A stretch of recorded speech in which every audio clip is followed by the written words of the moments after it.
Buying the wrong camera is like burning your money. Get it right and you'll have the perfect camera for your photography needs.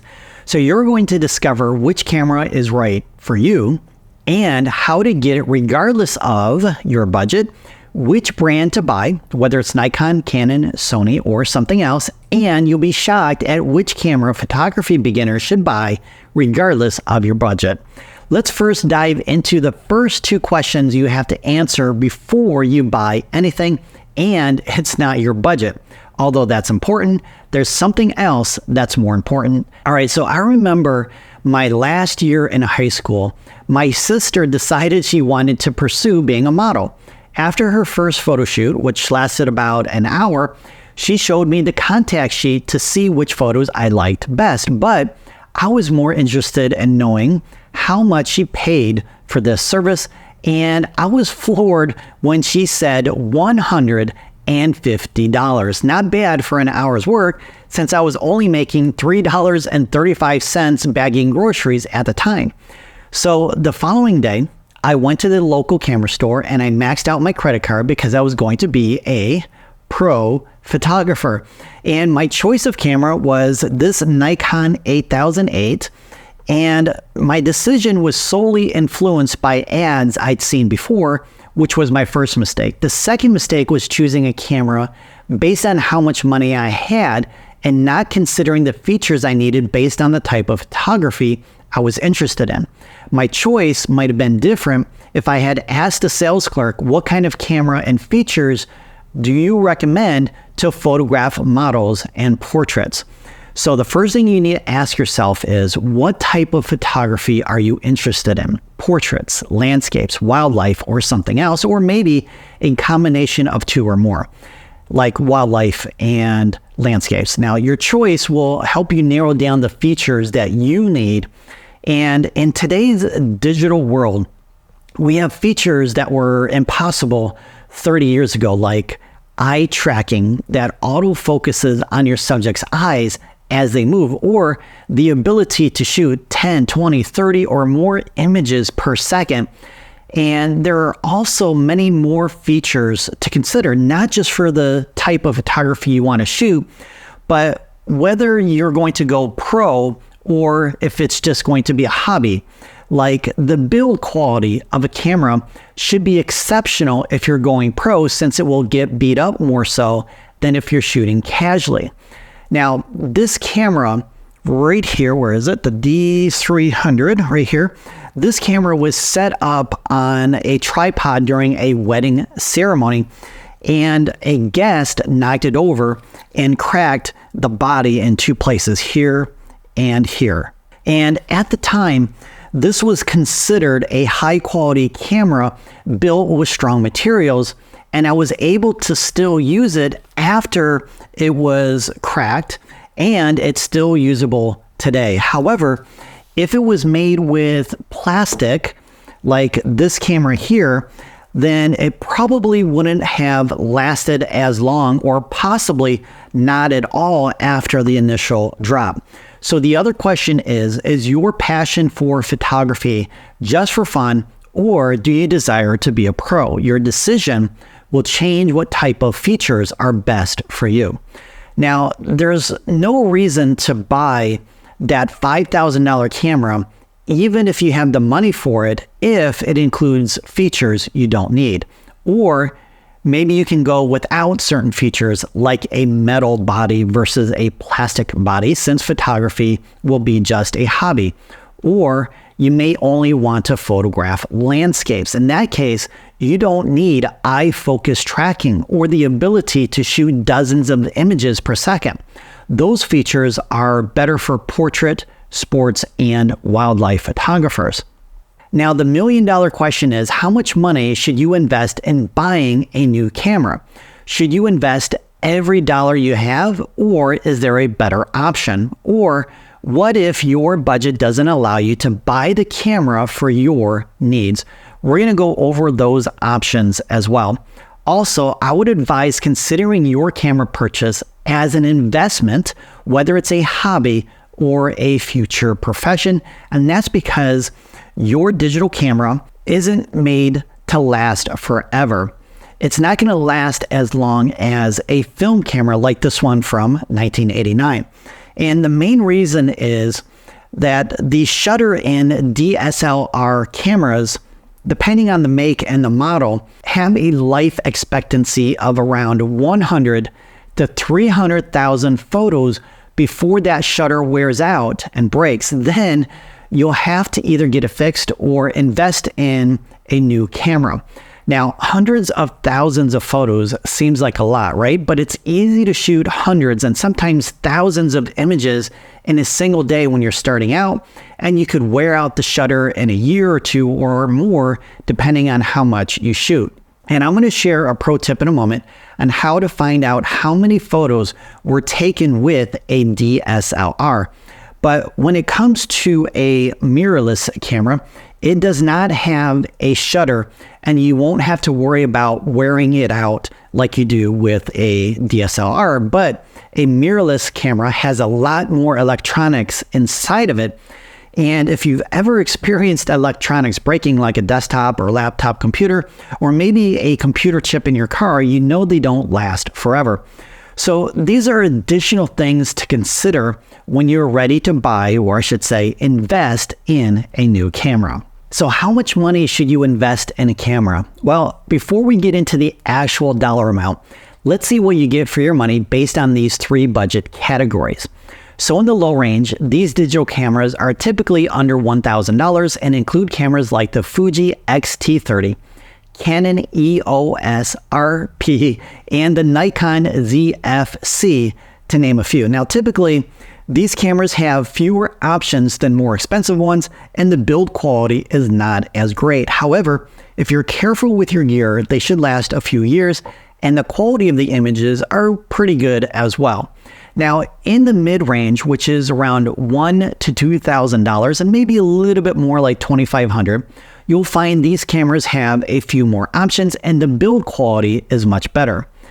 In the higher range of around $3,000 and up, you'll find the best build quality and all the features you'll ever need. Now, due to the sheer number of digital cameras in each range, it's going to be impossible to cover every make and model in terms of features and quality. This is why I recommend going through all the buying steps mentioned in this video to narrow down your choice. And at the end, I'll provide how much you should invest, especially if you're new to photography.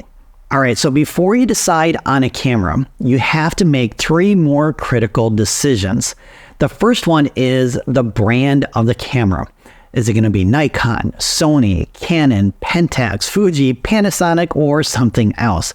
How are you going to choose? Well, within brands, there are three things to consider. Now, unlike 30 years ago, it's much harder to narrow down this specific question of brand, or is it?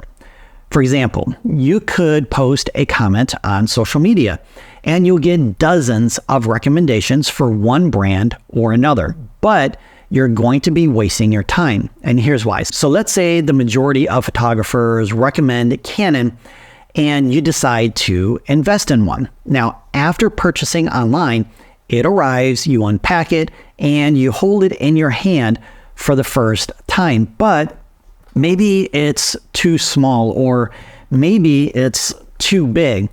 Either way, it feels uncomfortable. Now, sure, you'll probably get used to it after a while, like when I first bought my first mirrorless camera, not this one here, but it was much smaller versus what I was used to over the previous 20 years. But let's say you have a friend of yours that has a Nikon and it feels better in your hands. Well, you've probably already invested a lot of money in Canon with the purchase of multiple lenses, and now you can't switch because it's going to cost too much to make that switch.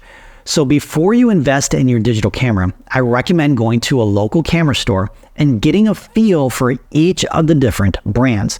Now, if I was starting fresh today, I'd take it a step further, because I remember buying my first film camera and asking the clerk for a roll of film, and his reply was, "Which one?" I'm like, "I don't know." So he goes on and says we have Kodak Velvia, which is, I think, this one here. No, this is Sensia. Kodak Portra, Agfa, Fuji, and other brands as well. And I'm like, all right, so what's the difference between all of these different films? So he explained, and I was surprised that each type of film was designed for specific situations or subjects, and the colors and contrast that each film produced enhanced those subjects. And Kodak Portra, which I bought that day, was the go-to film for photographing people.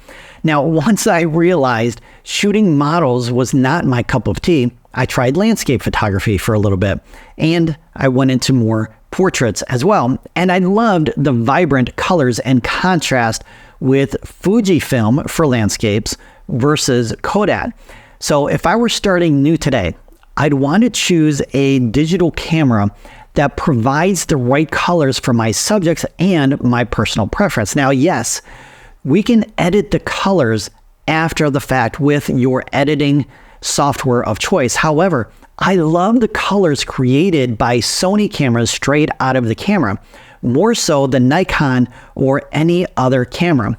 So I'd spend some time looking at images from different brands to see which one appeals to you the most. Now, another vital part of your decision making is the size of the camera sensor and the megapixels. Now, just like in the film days, when our choices were 35mm, medium, and large format film, a digital camera sensor size will affect the quality of your image. The same can be said about the megapixels of the camera. More is better, or is it? Now, before I answer that, let's review sensor size options.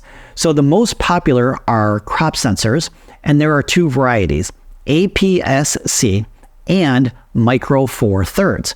The third option is full frame cameras, and a full frame camera has a sensor size equivalent to 35mm film.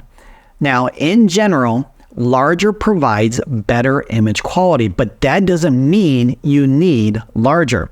It all depends on what you're shooting and why. So in 2002, my first digital camera was this Fuji S2, and I used it professionally as a wedding photographer, and I had no problems getting quality print enlargements up to 20 by 30. And this has an APS-C cropped sensor, and you might be surprised as well that the Fuji S2 only has 6 megapixels. Now that's 3 to 5 times smaller than today's digital cameras like my Nikon Z8. So more megapixels doesn't necessarily mean better. Sometimes less is more, especially when considering the file size. So back then, when I bought this camera, my first media card, the size was only, take a look at this, 4 gigabytes. Also, look at the size of this thing. So only 4 gigabytes needed for the Fuji S2, but today, for my Nikon Z8, I'm using a 500 gigabyte card. So should you choose a full frame or a cropped sensor? Well, what I'm about to share is important to know as well before you buy your digital camera, and this information will help you narrow down to the right camera for you. And that's because the size of your sensor, cropped or full frame, will alter what you can capture or create. So how can that be? Well, let's say you want to use this 50mm lens on a full frame camera. When doing so, that camera will create an image equivalent to what your eyes see regarding the field of view. So as you look ahead, the things in front of you are in focus within this limited view or your field of view, which is between my hands. Now, outside of that, we can still see stuff, but it's not in focus. So it's outside of the field of view. And when you put your 50mm lens on a camera with a crop sensor, your field of view shrinks. Okay?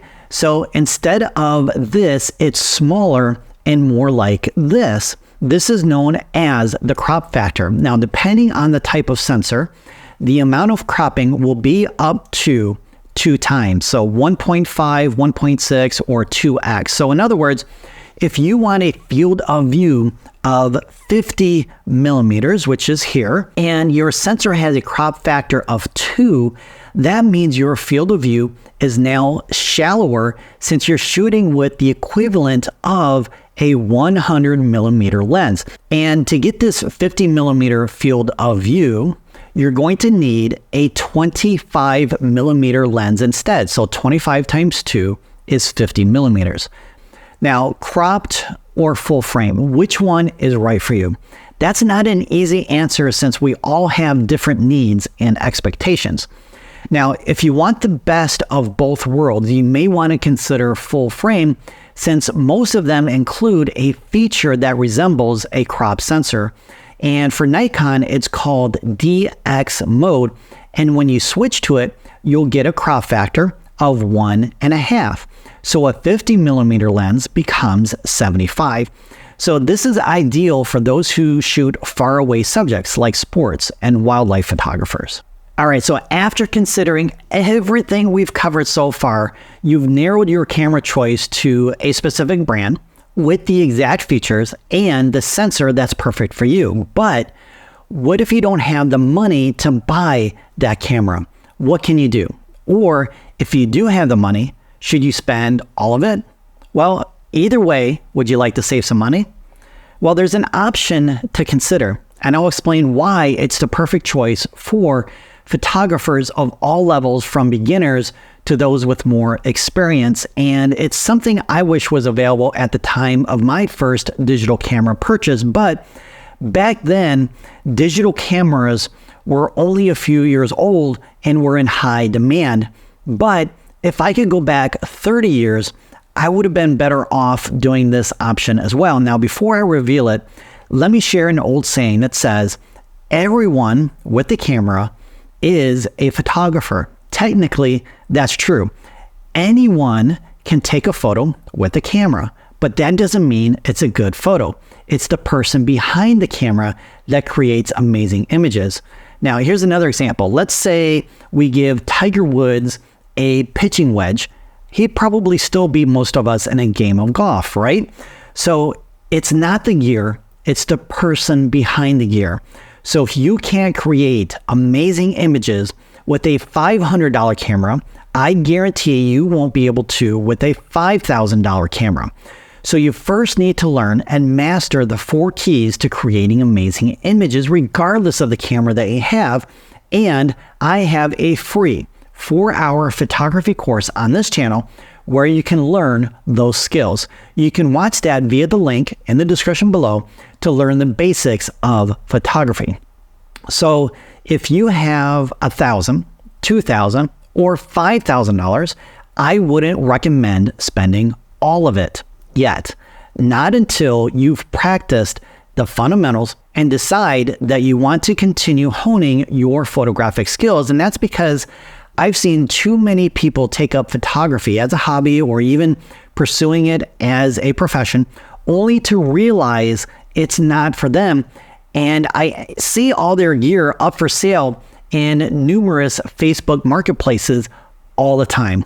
Now, another question you have to decide on is which lens to buy, which is part of your budget. And I'll share the answer to that in a second. First, I want to share a poll that I did in my private Facebook group to find out the questions photographers wanted to know about buying their first camera.